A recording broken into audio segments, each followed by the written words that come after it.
Right, I'm changing the transmission oil on KTM EXC 200.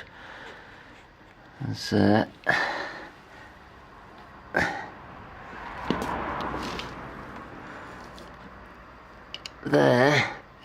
a 10mm bolt for draining it on the right hand side.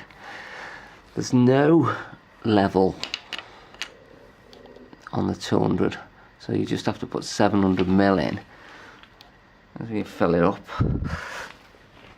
around here.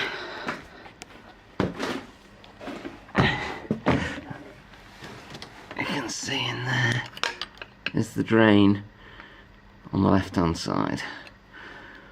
I drained it on the right hand side, but when I came around to taking it out of the left hand side it was completely empty. So, but on the left hand side there's a magnet. There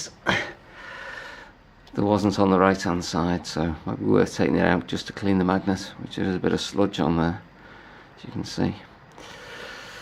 Right, happy days.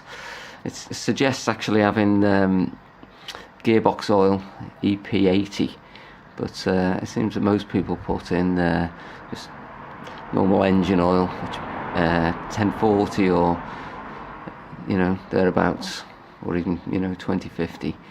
So there you go. Good luck.